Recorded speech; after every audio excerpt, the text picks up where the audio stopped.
네, 여야가 다음 주부터 열릴 이재명 정부 첫 번째 국정감사를 앞두고 전열을 가다듬고 있습니다.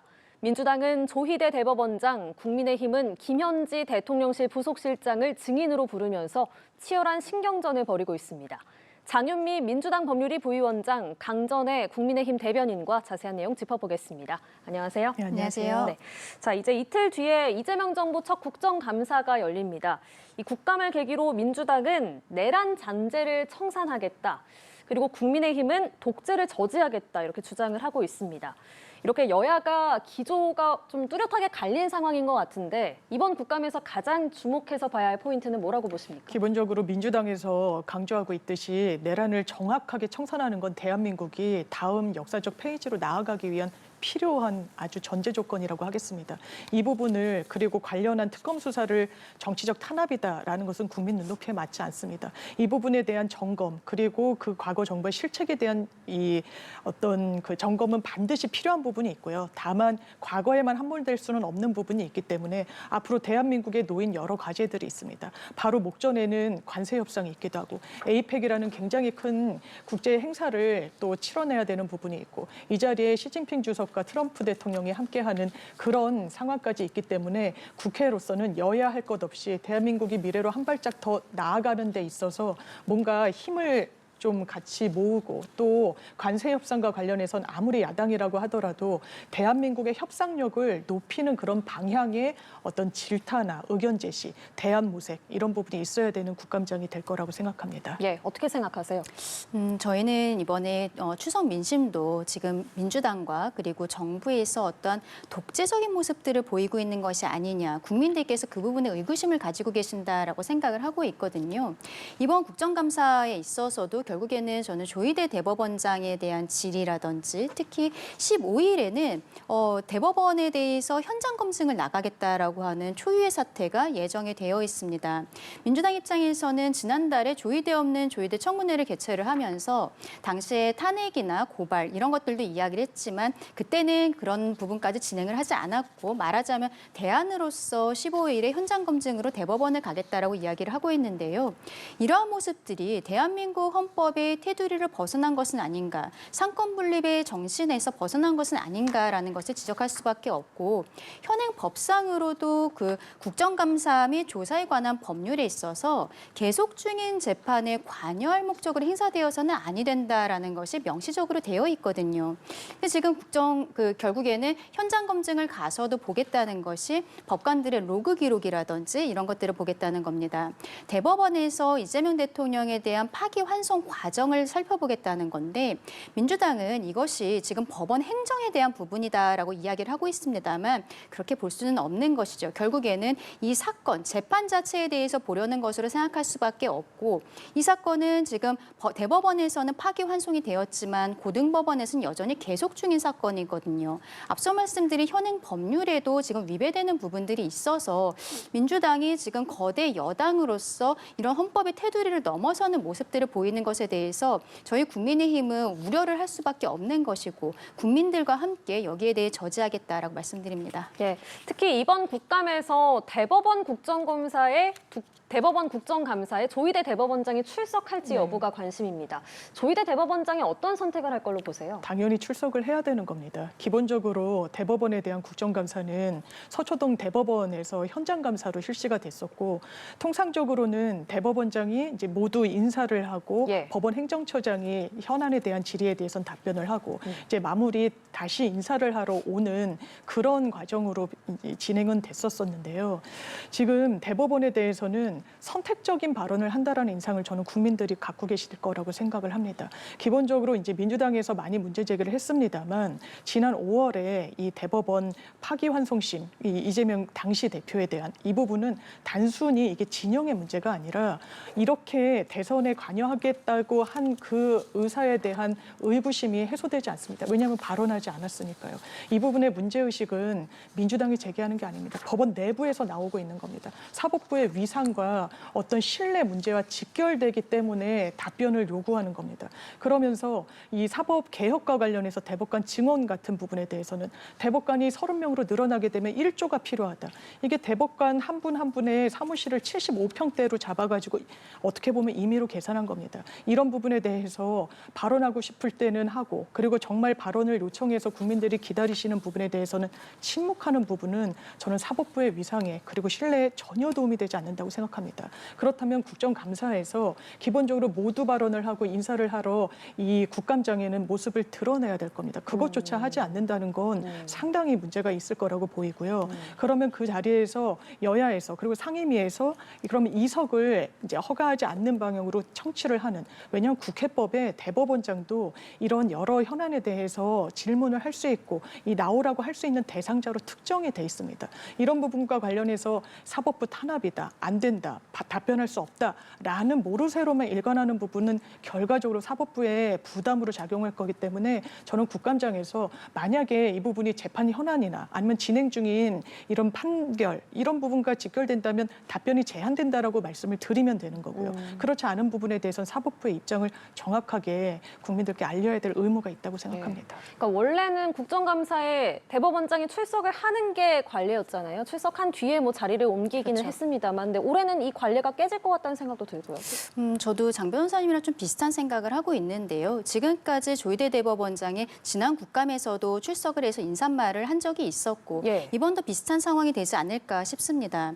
근데 질의를 하는 내용들 중에서 그 정말로 법원의 행정이라든지 이런 것들에 대한 부분들이 있을 수 있기 때문에 바로 이석을 하기는 어렵지 않을까라는 생각이 듭니다. 물론 그동안에는 법원 행정처장이 여기에 대해서 대신 답변을 하는 형태가 있긴 했습니다만, 근데 이제 만약에 대법원의 파기환송과 관련한 질문들이 들어온다면 앞서 제가 말씀드린 법률 규정이라든지 이런 것들을 들어서 답변할 수가 없다라고 이야기를 할 수가 있고, 그리고 만약에 민주당 의원들께서 계속적으로 그 부분에 대해서만 질의를 한다라든지 하면은 이석을 요청하는 경우도 있을 수 있겠다라고 생각을 합니다. 근데 일단은 13일에 있을 그 국회 내에서의 국감은 그렇게 크게 뭐 유형력의 행사나 이런 것이 있을 거라고 생각되지는 않는데, 앞서 말씀드린 것처럼 15일에 현장 검증이 저는 굉장히 문제가 될 거라고 생각하거든요. 로그 기록 같은 것을 보겠다라고 했을 때 대법원에서는 지금까지도 그 자료를 임의로 제출을 하지 않았잖아요. 그러면 강제로 보려고 할 것이고 그 과정에서 뭐 비밀번호를 넣어야 된다든지 이런 절차들이 있을 것인데, 대법원에 있는 직원들 그 누구도 거기에 대해서 협조하지는 않을 것이라고 생각을 합니다. 왜냐하면 현행 법률이 있기 때문이죠. 근데 지금 특히 국회에서 민주당 법사위 의원들의 모습을 보면은 본인의 자기 정치를 하기 위해서 조금 더 과하게 사건을 불리는 이런 모습들을 보이고 있거든요.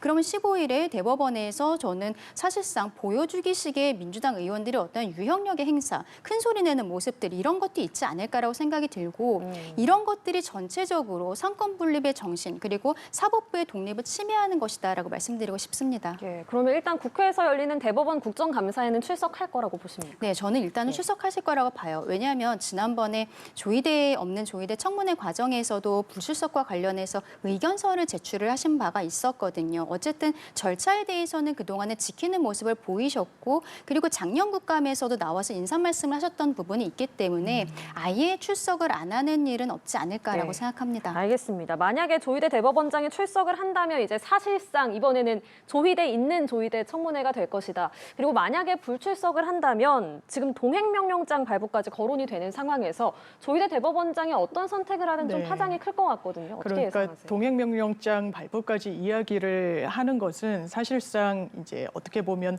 반드시 나오셔야 된다라는 이제 우회적인 압박으로 좀 일으키는 부분이 있고요. 아마 그 부분까지 나오기 전에 법원행정처에서는 출석 여부에 대해서 가타부타 정확하게 확인해주고 있지는 않지만 강 변호사님 짚어주신 대로 지금 관행대로 이 원래 모두 발언을 하고 인사를 하는데 그걸 회피한다는 인상을 국민들께 들을 필요가 없습니다. 기본적으로 여러 법률적인 현안에 대해서 사법부가 회피하고 있다는 인상을 많이 드렸다고 보여집니다. 이를테면 서울 서부지방법원 사태 있지 않습니까? 이건 법원의 어떤 위상에 굉장히 큰 생채기를 낸 거예요. 거기에 대해서 대법원장이 정확한 입장 냈어야 됩니다.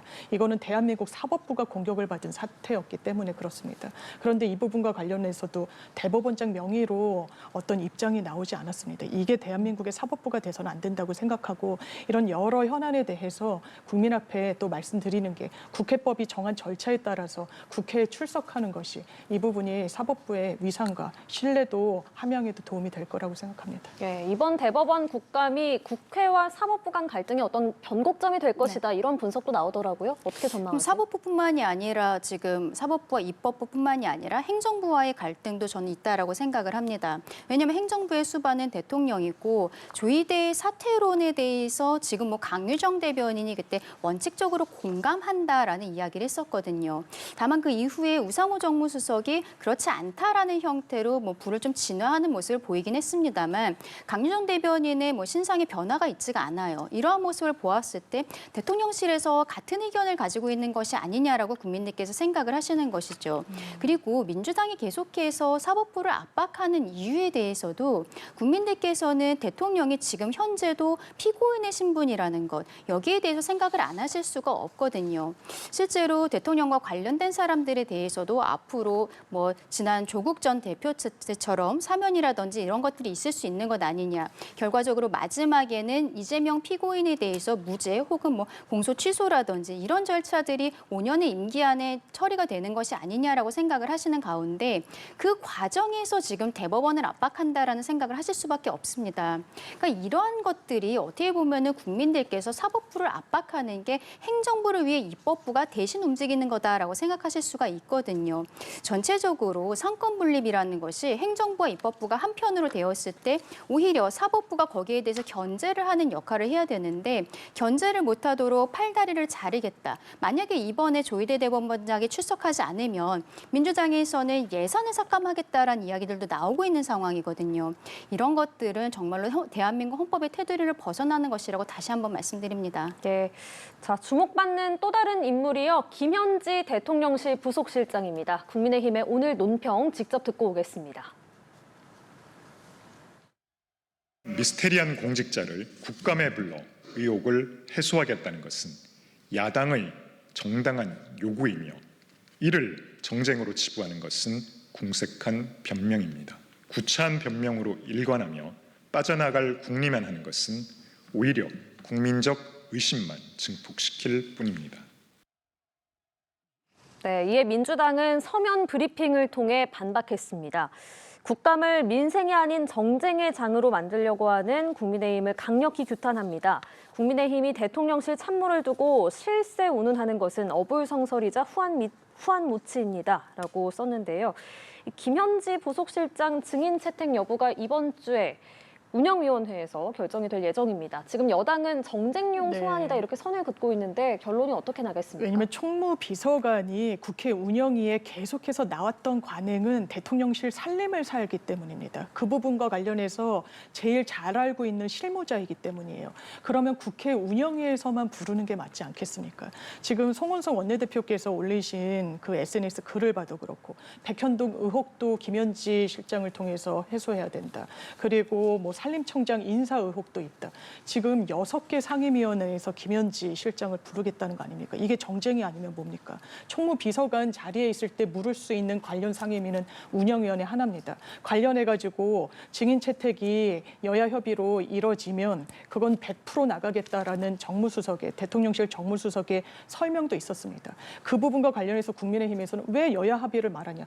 참모는요, 내가 나가겠다 이렇게 얘기할 수 있는 존재가 아닙니다. 그리고 국회에서 협의가 돼야 나갈 수 있는 법적 조건이 충족되기 때문에 그 부분을 설명드린 거고 그렇기 때문에 100% 나갈 거라고 말했음에도 불구하고 그러면 운영위원회에서는 안 된다. 다른 상임위원회에서도 보자. 이게 정쟁이 아니면 뭐라고 생각하시겠습니까? 이러니까 국정감사도 야당의 시간이라고 일컬어지는 데는 이유가 있는 겁니다. 실력 발휘를 해야 되는 겁니다. 어떤 정책적인 부분에 대해서 그리고 국민 눈높이에 맞는 수준의 공세가 있어야 국민의힘도 수권정당으로 인정을 받을 겁니다. 그냥 공세를 위한 공세, 정쟁을 위한 정쟁, 묻지도 따지지도 않고 백현동도 문제가 있을 거다. 인사에도 개입했을 거다. 이 부분으로 증인 채택을 하는 게 그게 생산적인 국감의 장으로 거듭날 수 있겠습니까? 이런 부분에 대해서 그러면 정말 필요 최소한의 상임위에서 이 부분을 노력하고 그리고 그 부분을 협상의 지렛대로 삼으면 이 부분과 관련한 문제는 더 이상 정치권에서 번지지 않을 거라고 생각합니다. 네, 민주당 종이 없이는 증인 채택이 좀 어려운 상황이잖아요. 그렇죠. 예. 완전히 뭐 민주당에게 달려있다라고 봐야 되는데 최근에 민주당의 기류를 보면은 뭐 김병기 원내대표가 어제 이야기한 걸 보았을 때 총무비서관으로서 근무하는 동안에 문제가 없었는데 왜 불러야 되느냐라는 내용으로 이야기를 하고 있습니다. 문제가 있는지 없는지는 민주당 내에서 판단할 것이 아니라 국민들께서 판단을 하는 것이고 거기에 대해서 저희 국민의힘이 국민을 대신해서 질의를 하겠다라는 거거든요. 그리고 정무적으로도 이게 호미로 막을 것을 가래로도 못 막는 상황을 민주당이 만들고 있는 것이 아닌가 싶습니다. 30년 동안 한 번도 빠진 적이 없었던 총무비서관 자리인데 이분이 갑작스럽게 안 나올 수 있다라는 이야기들이 있었고 그때 마침 대통령실에서 총무비서관이 아니라 그동안에 국감에 출석하지 않았던 부속실장으로 인사이동이 있었던 것이죠.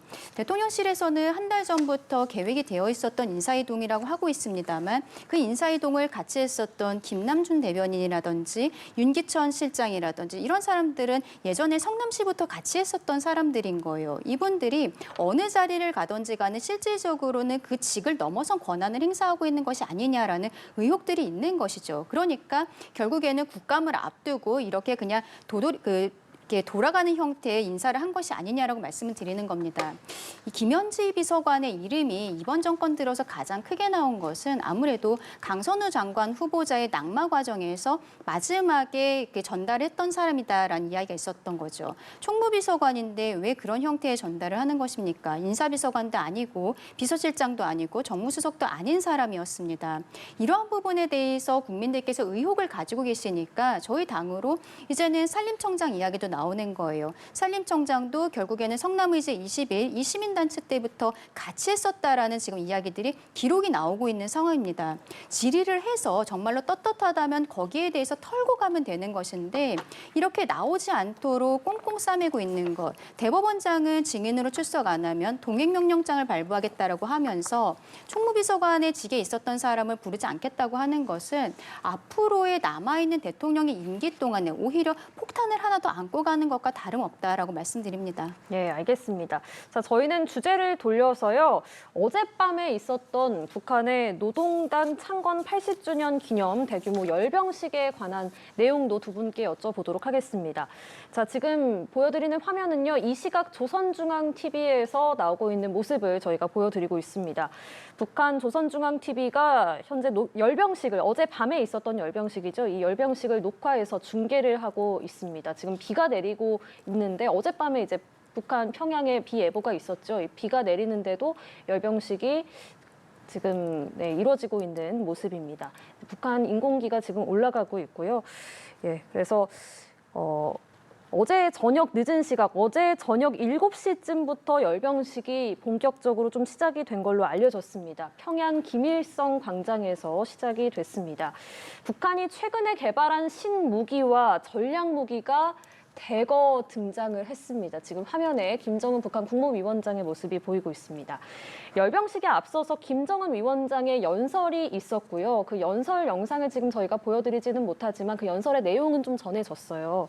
이 연설에서 한미에 대한 직접적인 위협 발언을 하지는 않았습니다.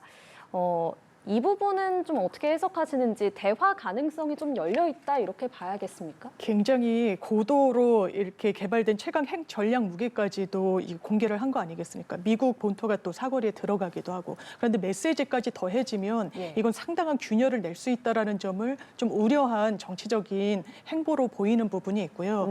지금 북한과 관련해서 대한민국에서는 에이펙 개최가 있습니다. 지금 트럼프 대통령이 한국에는 한 1박 정도 만 머무를 거다라고 예상치가 나오고 있는데 일정이 줄어든 부분과 관련해서 사실상 김정은 위원장을 만나지 않겠느냐라는 전망도 사실은 제기가 되고 있는 부분이 있습니다. 네. 그렇다면 대한민국의 위상과 어떤 역할론이 어떻게 재조정될 것인지가 상당히 관건일 수밖에 없어 보이는데 이 부분은 한미 정상회담에서 이재명 대통령이 언급을 했던 이른바 페이스메이커론으로 규정할 수밖에 없어 보입니다. 기본적으로 패권 국가는 미국입니다. 겁니다. 그리고 북미 대화에 있어서도 특히 북한에서는 두 국가론을 이야기를 하면서 이제는 완전한 두 국가 체제를 전제해야 된다라고 하면서 대한민국을 어떻게 보면 소외시키는 방향의 전략을 구사하고 있는 부분이 있거든요. 그렇지만 대한민국이 그런 위치에 있을 수는 없는 겁니다. 이거는 우리의 완전히 맞닥뜨린 지정학적 위치도 그렇고 북한은 관리를 해야 되는 데 있어서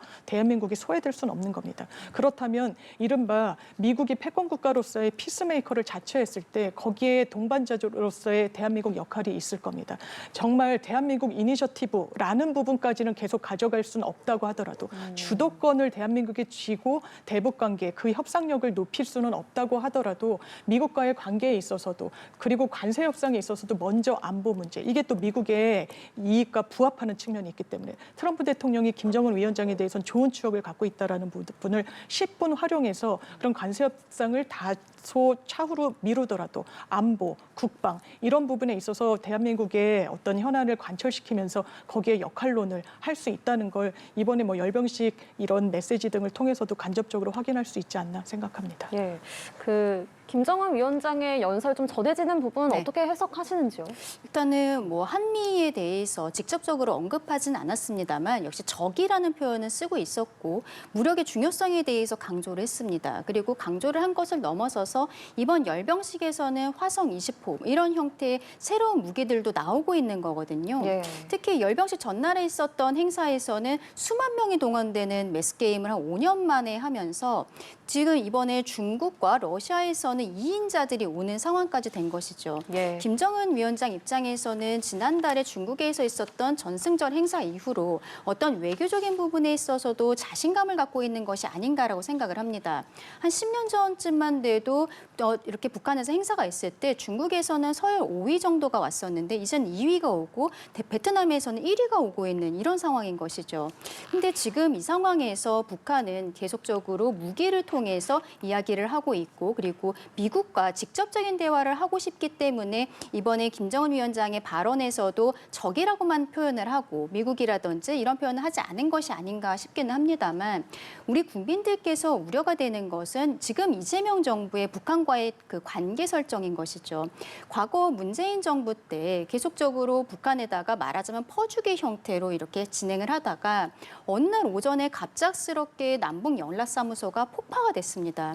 우리 돈으로 지어졌었는데 거기에 대해서 우리 쪽에서는 제대로 된 항의조차 하지 못했었던 것이죠. 그때 북한 김여정은 뭐 우리 문재인 전 대통령이라든지 지금 이재명 대통령에 대해서도 굉장히 입에 담기조차 어려운 모욕적인 표현들을 쓰고 있거든요. 이 과정에서 지금 대통령께서는 한미 정상회담 가운데에서 페이스메이커가 되겠다라고 말씀하셨습니다만 현실적으로 그게 가능한 것인지 그리고 국민들께서 우려하시는 부분을 조금 더 신경 써서 대북 정책을 해야 되는 것이 아닌가라고 말씀드립니다. 예, 알겠습니다. 지금 계속해서 열병식 화면 보여드리고 있습니다. 김정은 위원장의 좌측에는 이제 리창 총리 그리고 우측에는 또런 베트남 공산당 서기장 모습도 확인을 할 수가 있었습니다. 열병식 관련해서 질문까지 드려봤고요. 지금까지 장윤미 민주당 법률위 부위원장, 강전애 전 국민의힘 대변인과 함께 이야기 나눴습니다. 고맙습니다.